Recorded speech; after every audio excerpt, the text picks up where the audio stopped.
What I'm sick of seeing, Jeremy, is the sea of sameness in B2B messaging, right?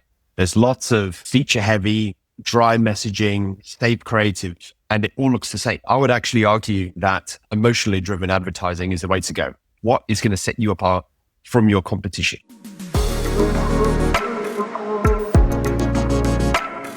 Welcome to Go-to-Market Playmakers, where we bring you winning go-to-market strategies from the industry's best. I'm your host, Jeremy Balius. Today's theme is B2B creative. I'm very excited because I'm joined by Chris Murphy from G Squared. Chris is an award-winning digital marketing leader and creative strategist. He's the head of creative at G Squared, a leading independent digital consultancy right here in Sydney, Australia, where I'm recording. He's led performance-led campaigns for brands like SanDisk, Braun, World First. He's really passionate about blending creativity with analytics to drive real business results. I'm really excited about this conversation that you're about to hear.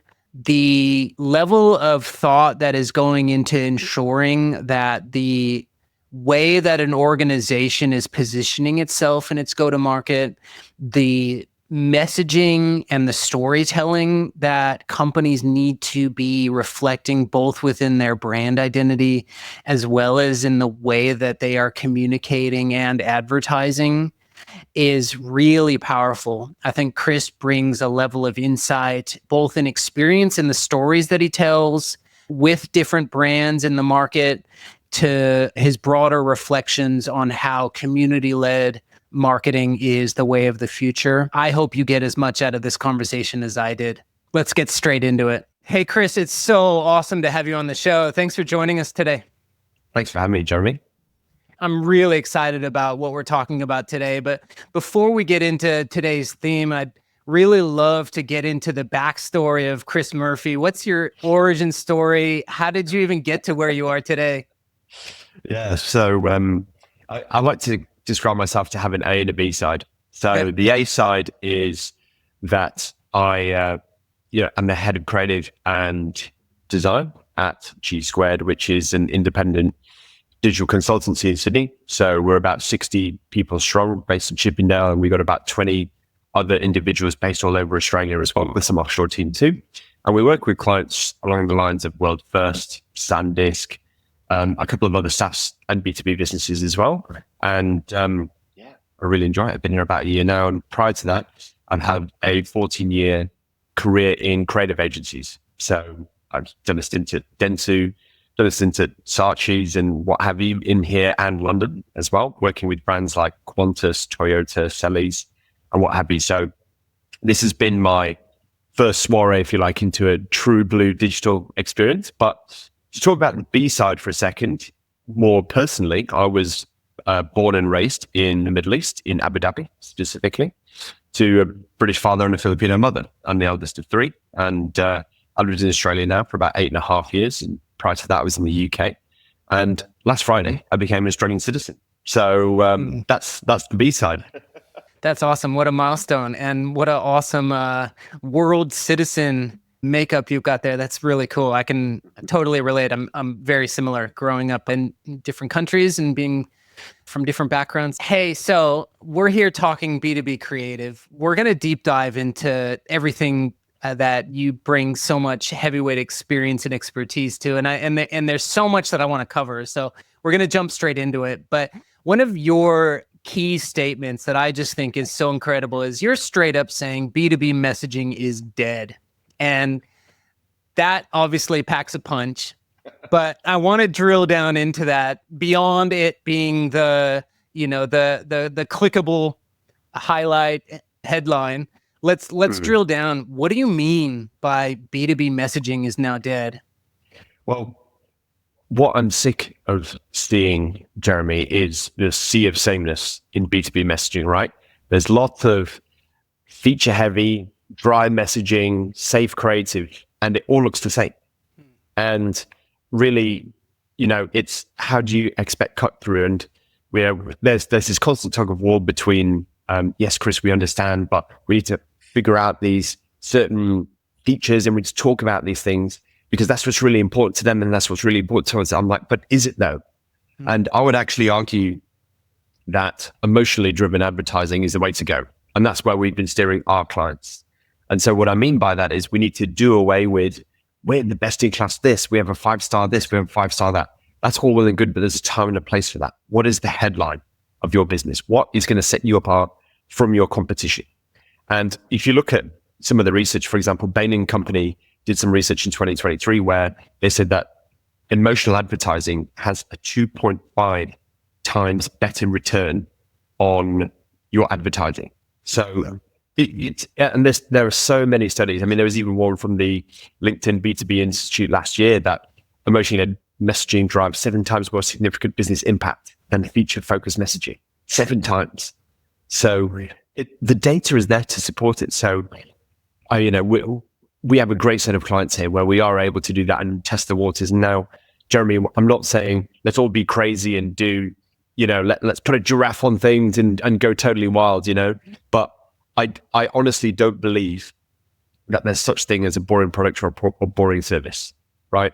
Look at Old Spice, for example, and how crazy those ads and launched, like before the dude on the horse and all that crazy stuff that they used to do, which I'm sure many of the audience know about. It was a very tired old brand that people over 50 used, and now everyone uses Old Spice. So my argument is, why can't we bring that same thinking into the B2B space? We're all humans at the end of the day. Marketing psychology doesn't discriminate between B2B and B2C. So I'm not saying let's go totally wild, but how can we do it a bit differently? Yeah, look, I've got a lot of thoughts running here, and it's fascinating that you're picking this apart in the way that you are. If we could take a step back briefly, especially for those listeners who perhaps come from a non-marketing background, or they come from product, or they're very technical. When we're talking about creative, are we talking about look and feel? Are we talking about messaging? Describe for me what is included in B2B creative. Yeah, absolutely. So there's 2 key components, as you've mentioned there. One is the message. So what are we saying to who, to when, and why are we saying it? Then on the other lever, on the other side, is your branding and your visual identity. So to give you an example of a brand that I think does this really well is Vanta. Have you heard of Vanta before? Yeah. So they basically, it's security compliance software. Yes. The most niche B2B thing you can ever heard of. But if you look at their visual identity, they have this really awesome purple, and they use like an alpaca. I think it's an alpaca anyway, some sort of animal like that.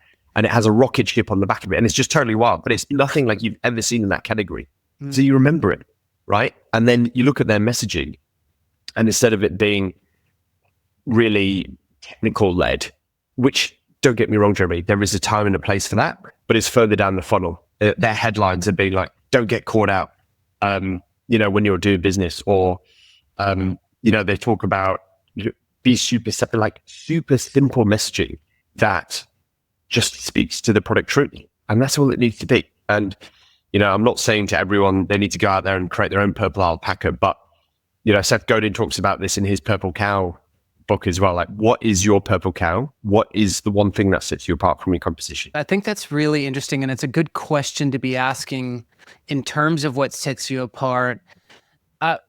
I wonder, from your point of view, because you're exposed to so many leadership teams and organizations in the B2B space, as you're taking them through this process of compelling creative by way of identity, by way of cut through, by way of value proposition, by way of underpinning messaging frameworks, why is it bland? These are really smart people. I mean, with these are companies led by incredibly hyper intelligent people. Why is the most common approach to be, as you put it, bland? Yeah, I think it's not something that is unique to the B2B space. I think it's something that we see across a range of different industries. And I would argue that it comes from a place of risk avoidance. If everyone else is doing it, then we should be fine.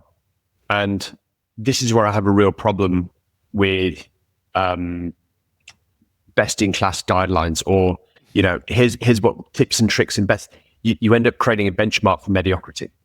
So I'd always encourage people to think, cool, but No one else is good at being you as a business. Think of it that way. So how can you push it further? By setting yourself apart, sure, you might alienate some people from you, but the people that you have, those customers that you have will love you, and the customer lifetime value of those people will be higher, right? Would you rather have 50% of those people who are going to stick with you for 5 years, or would you rather have 80% of people who are going to drop you in 3 months? It's conversations like that. And I think that's where a lot of creative agencies end up talking about the wrong conversation with their clients, where they're going, no, like we need to make this pink instead of blue and all this. It's like, no, let's zoom out. What proof do we have our own creativity? What third-party research can we use to leverage these conversations so that we can take informed steps in the right direction? I deeply value how you are talking about this in the context of risk. Just to play this back to you, what I'm hearing is that leaders within a business see radical differentiation or looking too unlike what an industry is accustomed to as a certain level of risk. And that risk is beyond what the business may be able to tolerate. And therefore, they backtrack into a sameness so as to feel like they are trustworthy to their prospective customers because they appear to be a cyber company, a certificates company, a SaaS company, or whatever it is. Is that what I'm hearing? Absolutely. So, for example, there is no rational reason as to why an purple alpaca is the way to go for a AI-driven compliance company. But that's where, you work in the same industry, Jeremy. Sometimes you just can't rationalize stuff. It just makes sense and it just works, right?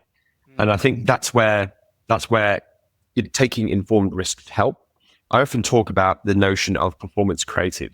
And what I mean by that is gone are the days of doing a big campaign and launching out there and kind of crossing your fingers and hoping for the best. It's more so about casting the net wide and go, okay, we know that these 8 different messages resonate with these different audience types that we have. Let's put them out there and see how they perform. Then you check in after 2 weeks. Okay, messages 1 and 4 are doing really well. These others not so well, and these others are definitely duds. So then what we do is we start going more convergent and say, right, let's dial up the spend behind the ones that are working, drop the ads that aren't working so well, and then make new ads akin to the winners.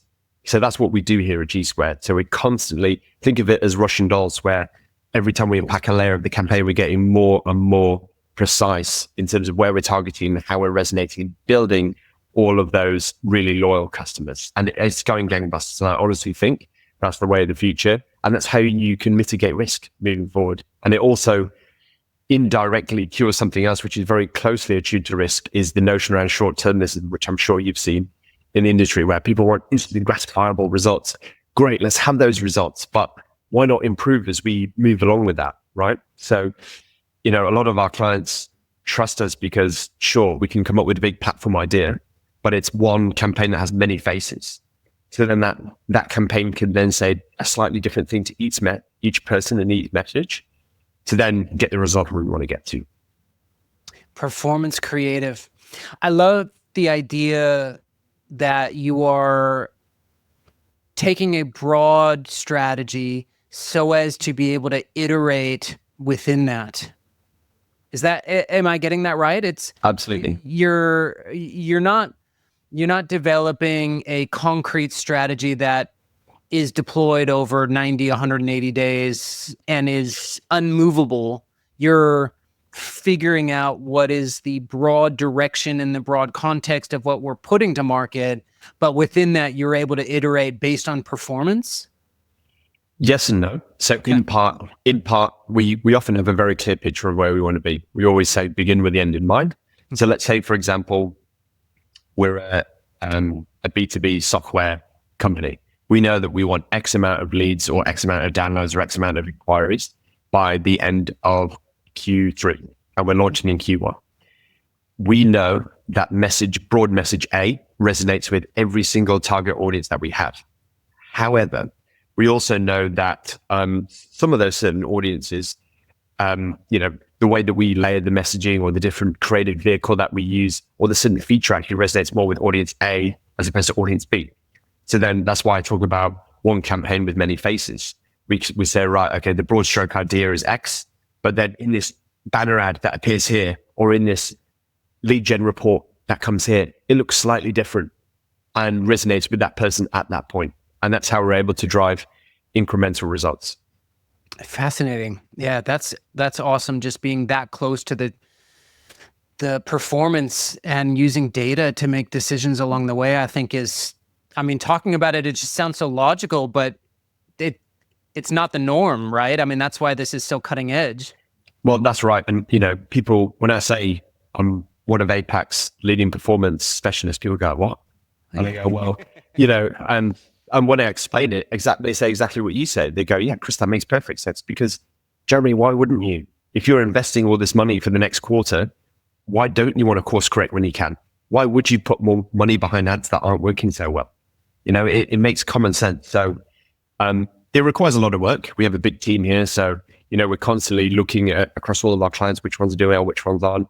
My studio team are pumping out ads all the time to try and get things going, and we're looking at AI to help sort of take the toil, so to speak, off the manual sort of stuff out of it. But at the end of the day, if you want the results, you've kind of got to get in there and have a look and just see what's resonating.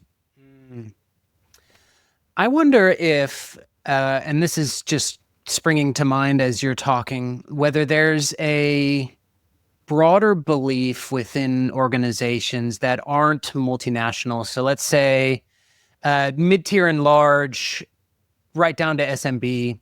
Mm-hmm. I'm wondering if there may be misunderstanding how something rolls out at a smaller and locally regionalized scale where you're able to iterate and constantly deploy. Yeah, it is amazing, right? We do work with a couple of scale-ups and, really early stage startups as well.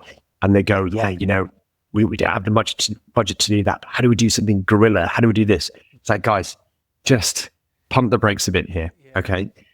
You don't have to do that. Going back to my first point, right? Let's talk first principles. You have two key levers that you can pull here from a creative armory perspective. You have one, creating a distinctive brand imagery, and two, having a unique messaging that none of your competitors are saying. So I talk about this jokingly / not jokingly with some clients that are of that ilk. On my way to work every day, I live in the inner west. I drive along Parramatta Road to Redfern, and there is one shop there that always catches my eye, and I think those guys have nailed their positioning and their branding. And it is called the Irish Shop. It is a bright green building that is totally Irish green, and on the front it says, "Get whatever you need from Ireland at the Irish Shop." And I just go, that, like, both of those boxes, tick and tick. It is as simple as that. Hey, look, I'm quarter Irish, but, if I ever need anything in regards to Ireland, I know exactly where I need to go. And that's the thing, Jeremy, not only, what's the research saying? It's something like 5% of your audience are only willing to buy right now, right? And all your competitors are competing for that 5%. The 95% are anywhere between awareness and don't know who you are, and then they're considering you, but they're not really thinking about you in particular or all that kind of stuff, right? So I would say, let's just strip it right back. Think about the Irish Shop. What can you do visually to set you guys apart from other people in your category? And then secondarily, what can you talk about yourself that makes you different? Let me give you, on the other side of the spectrum, really large example. In 2020, I worked in an agency called Hawaii. We launched a brand called Binge in Australia, the streaming platform. I was the lead on the account, and go back to the same principles, right?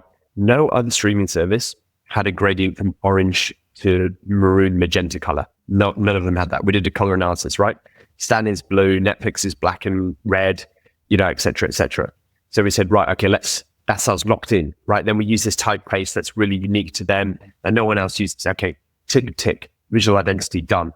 Then, okay, how do we talk about ourselves in a manner that's not like the others? All of our competitors were talking about their content, right? Content. We have Netflix, we have Stranger Things, we have this. Stan were saying, oh, well, we've got power and we've got something else and we've got rugby union. And we said, right, okay, well, we don't really have anything unique yet. So why don't we turn our attention to the people consuming our product, the binges. So then we made the whole campaign around we're for the binges. And it went gangbusters. So, and really, when you look at it, you go, oh, wow, that was really brazen. That was really bold of them to do that. But it went gangbusters, right? We had the objective of getting 500,000 subscribers in the first year. We got that within 4 months. And at the end of the first year, we had 1.4 million subscribers. So there is merit in doing it differently, both at an Irish shop level as well as a national streaming service.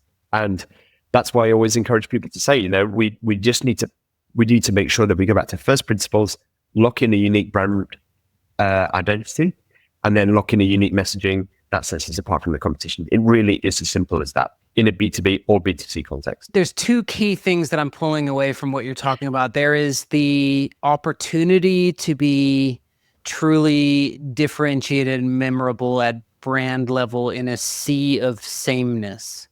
And I think in tech, that's particularly poignant because because a lot of the businesses in B2B who are building products and services on top of vendors or in partnership with different types of other organizations in an ecosystem, they tend to gravitate a lot more towards the same output. They're doing the same types of services. Maybe if there's some differentiation, it's so infinitesimal that no one can even understand unless you're a hyper technical person.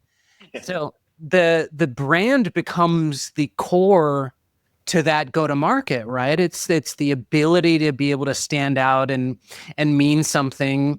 But then conversely, in what you've just described, which I think is particularly powerful as well, is you were looking at competitors of a streaming service in the way that they were positioning themselves as a product which had a whole range of things on a shelf for which you can choose. And they had the best things on that shelf that you can choose.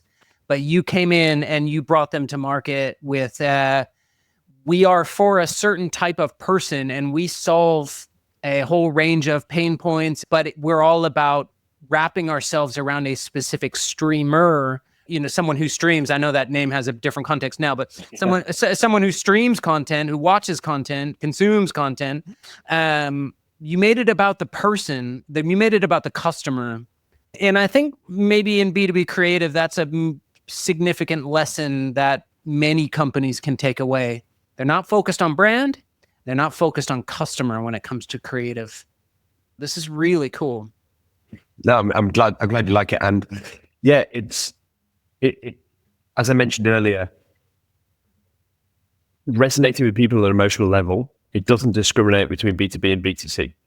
So, if you can talk to people's emotions, if you can make something sort of tick inside them when they see your ad, you've done your job, right? Now, to be a perfect example of Employment Hero, I saw an ad earlier today, which had their unique brand colors in it. And I thought, look, fair enough, but the headline caught me.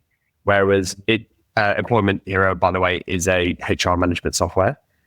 They said it was a bit dramatic, but everyone was a bit of hyperbole in advertising. It said, don't make your next HR query a court case or something like that. And I saw it, I stopped and I just laughed. And I was like, right. I was like, fair enough. Whilst, yes, totally hyperbolic, and they must have had some challenges getting that past the legal team, but it resonates, right? I couldn't tell you any other HR management software. Same with Vanta, which is an AI, the AI powered compliance platform.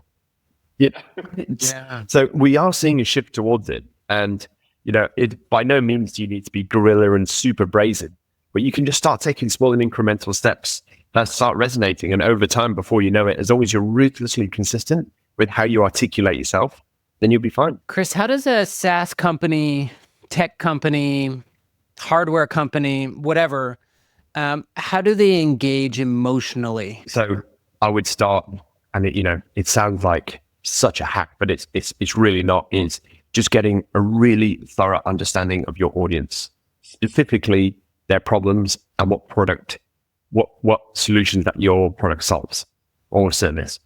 So to give you an example, we worked, I guess this is a B2B example, we worked with an event management company, and they put on events, corporate training events and all that sort of stuff. And they have three key audiences. They have HR professionals looking to do training and all that sort of stuff and hire out venues to do big compliance training. They also have office managers for a high stakes meeting. Let's say that you're a small to medium business and you want to rent out a big boardroom for a big prezzo. You can go to those guys. Now, we then dove right down and said, okay, well, what makes each of those people, what would be worst case scenario? What's keeping them up at night, both of those sets of people? For HR professionals, it's about having an environment where the tech just works, things just work when you have 100 people in a room. And it's also about having an environment where your people feel engaged. Okay, so we've got two things over here. Then for the office managers and, more broadly just EAs or what have you, you want to make sure that, yes, sure, things need to work as well, but the setting looks super professional and schmick, so that when your boss is doing a big deal with some suppliers or with some new clients, we're in a setting that puts the company forward in the best light. So then what we did was we made a headline-driven campaign around the pain points and the benefits of what that company does and how they solve that. So let me give you an example with the HR one, almost playing into their fears a little bit. We said, gosh, I'm trying to think of the headline now. I've just had a brain fart. But basically, it said something to the effect of like, seamless events start here. Okay, cool. I'm interested. I'm in. What is it? We have, state-of-the-art tech, full 24-hour support. We organize everything for you. Excellent 5-star catering. 5,000 other companies trust us. Book with us today. On the other side of the fence, executives expect the best, right? Gosh, you got my attention. All right, I'm an EA. I'm organizing a meeting for my boss. I want to make sure it looks good. A venue where your guests or clients will be impressed. A concierge, all these other things. And then that's how you do it. And it really is as straightforward as that. And it's gone gangbusters. They've seen record bookings since COVID. And it's one of those things where you could argue that wasn't particularly sophisticated, but all marketing doesn't need to be, right? I'm a big believer in brevity, right? So John Hegarty said it himself the other day in one of his LinkedIn posts that, the key to creativity is brevity, right? Look at Nike, just do it, right? It's so simple. And yet it resonates so much. So we always in terms of it, let's think of it as like a 3-step process, where it's 1, get a firm understanding of your consumers and what their pain points are. Number 2, design a message that talks to those pain points. And number 3, deliver it to them in a place where we know they hang out and they'll be, so that you're making the best bang for your buck. And it really is as simple and arguably as complicated as that. Yeah, that's right. I am so on board with everything that you're saying. Within that, something that I know that you've been putting out, how brands need to start moving away from cold outbound or traditional types of demand generation activities. Can you talk a little bit about what you mean by the decreasing effectiveness of what has been fairly traditional, and what do brands need to be thinking about in terms of their growth strategies? Yeah, absolutely. I think just broadly speaking, we've seen in the last year that there's been a real shift from brands to individuals that represent those brands. So, if you look at Elon Musk and Tesla, for example, Elon has 4 times the amount of followers that Tesla has, right? If you look at Richard Branson, he has 3 times the amount of followers that Virgin Group has. People follow people. People like people. So whilst I say they're not as effective, is really what I'm saying is let's hedge your bets, right? Don't put all your eggs in one basket. Try other more community-based stuff, right? You're winning customers. You've got customers to hold on to them. There are ways to extend the lifetime value of those customers, right? So think about, what can you do? What can you do to serve them? You've given them all these promises around product efficacy, but give them tips on how to use the product better. Give them tips. Show them a case study and how you've helped another client do something. Here's how it might translate to you. something, just keep delivering value on that basis. And so, and add it with a personal touch and put a face to that stuff as well, because people buy from people, Jeremy. And, it's more and more with the things of, rising. I mean, I know influencers are already pretty big and all that sort of stuff, but I mean, that's a case in point, right? People follow people. Yeah. Yeah. The shift has been really fascinating. The shift into founder-led brands or executives being ambassador or leaders being ambassadors of the brands. Do you think that it's the people buying from people, but do you think that the individual effectively represents the values and the go-to-market of the organization as well? What is driving that shift more towards following individuals over brands? I think there's kind of two parts to it. And, this is just my opinion. I think, people think out there in the world of keyboard trolls and all that. I genuinely think people like to see people do well, right? And Richard Branson, he's a hard guy not to like. He's like me, mega dyslexic, except he's gone and made bajillions, but that's besides the point. But, he's a very likable character, and that translates into all these companies, right? He wrote a book called Screw It, Let's Do It. And they have that in every single Virgin company. You'll see that in their lobby. I'm a member at the Virgin Active in the city, and that's in big bold writing as you walk in through the entrance. And I think, it's you're absolutely right. The person, I'm trying to think of a way of how to say this.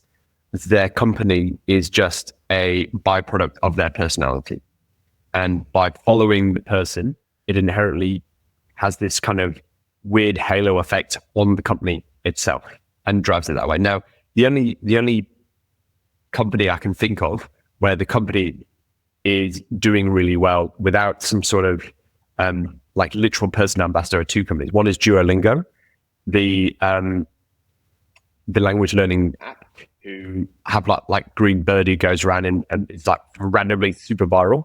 And then there's also Ryanair, who they use like a mask basically, and they put like a person's face imposed onto an airplane, and they're constantly trolling people. Oh man, it's next level. It's next level. Yeah. Honestly, it absolutely cracked me up. And, I hope they clip this and start doing things about you and me, but that would be my claim to fame. But mate, yeah, honestly, it is next level, but it is very hard to do. You have to do the other way around, Yeah. Yeah, absolutely. Yeah, I know the Duolingo bird very well. Every day I get absolutely annoyed at that thing for reminding me I haven't kept up on my daily streak. You mentioned briefly around this community-led go-to-market or launching into community or building community. What would a community-led go-to-market motion look like for you in the ways that you're thinking about content, in the ways that you're thinking about advocacy? What is community marketing for you? Yeah, I think it's taken lots of forms. And I think the way I can help best serve the audience listening to this would be to give you examples of what we've done for some of our other clients. Great. And the first thing you can do as a quick hack, it's so cheap to organize, and you can do it internally, is to nominate brand ambassadors. Do you know who are experts at doing this? Asana, the project management tool, right? They get people who are mega users. They can see all the data of who uses it the best. Right? We use it prolifically here. One of our partners is an ambassador, and it gives you a sense of feeling special, right? They lean on you for insights, and it's super valuable because you have a Petri dish where you can test new features and new products and get instant feedback, right? And the customer loves it because you feel super valued, right? You have like a little star on your profile, or you get invited to special events and all that sort of stuff. But that's what makes that is such an easy and quick hack. And you can do it in B2C as well. So we did it for a Chinese automotive brand here, where we reached out to we reached out to 12 different individuals, and then we got them to test drive 4 new vehicles that haven't been driven in Australia by anyone else other than these people. But the look on their faces was amazing when we rocked up to the drive day in Melbourne, and they're like, wow, and it's not scripted. They're not paid, we're not paying them. They came there on their accord. We just shouted them the flights in the hotel that evening, and it really is such a quick way to build ambassadorship and community. Now, a further step from this is organizing events. So you went to the Salesforce event yesterday, right? Yes. And it's one of those things where you kind of bring in your loyal customers into your world. You're getting to interact with different things. You're getting live feedback. All right, that was a super expensive mega event, but you can still be a B2B, smaller B2B company and have 12 of your closest customers, have them in a room or a lunch or something.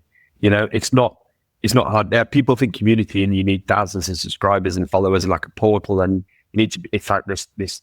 We don't need to make mountains out of molehills. You literally just need 4 or 5 people and build it from there. I agree 100%. What do you do with it? In terms of like marketing too, or using it for your marketing, and how do you leverage it? So I'd love to hear more. Where do you go from there? Yeah, I'll give you a personal example, then I'll give you another example of a friend of mine who worked in another brand where it actually led to the headline of the campaign. So the first one was with the Chinese automotive brand. They wanted to know whether there was an appetite for a new diesel 4x4 in this market. So one of those 4 vehicles was the diesel 4x4. Really, really great looking car and what have you.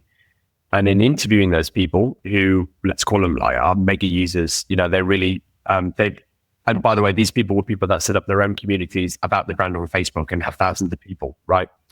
Following that. So and that's not even instigated by us, right? We just found them on the internet and invited them to a drive day. And within that, we knew very quickly, because they take their own communities very seriously, we knew very quickly that there actually wasn't an appetite for that.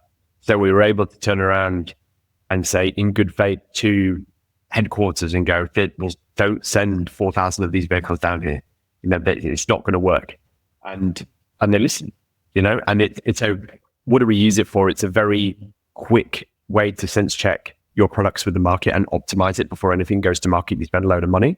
That's one sort of super useful way of doing it. Now, where building a community is super useful is also in messaging and testing your messaging before you go to market of a new product. So, the chocolate milk drink called Oak, you get them in like strawberry flavors and chocolate flavors, sell them at petrol stations, things like that. So they were coming up with a new brand campaign for it. And they were like, it's hard because it's not quite a snack. It's very filling, but it's not quite a snack. But at the same time, if you're really thirsty, you probably just go for water instead because it's a bit thick. You don't want to drink that. They're kind of like, what do we do with it? So they ran a load of research groups with, diehard fans, and don't ask me where they got these people from, but the agency managed to find diehard Oak fans. And they interviewed this dude who was from like rural New South Wales or something. And he turned around and said, oh, it's really good when you're like hungry, thirsty. And then the creative director was like, oh my God, like that's the line. And they went to market with Kill Hungry, Thirsty, Dead. And it went gangbusters. Wow. So, it really is a treasure trove of doing that. So, by all means, when we say build a community and go for community-based marketing, it has so many benefits, from market research through to new product features that you didn't even realize people needed, to insights on how people use your products and you didn't even realize, right? And I think it's such a valuable tool, and I encourage any business to do it. Now, that doesn't mean you need to develop a whole EDM system and constantly email them or what have you. You can literally start by cherry picking your most active 6 people and just start talking to them and make them feel loved and make them feel special. It's customer service 101, and you'll reap the benefits from it months and months in return. Amazing. Chris, this has been really special. I think there's so much to take away from this. I'm loving in the way that you're thinking about brand, you're thinking about wrapping yourselves around customers, as well as building communities out of your customers to create a flywheel of the way that you're engaging the market. Really appreciate your insights here. Thanks so much for coming on the show. No worries. Thank you for having me, Jeremy.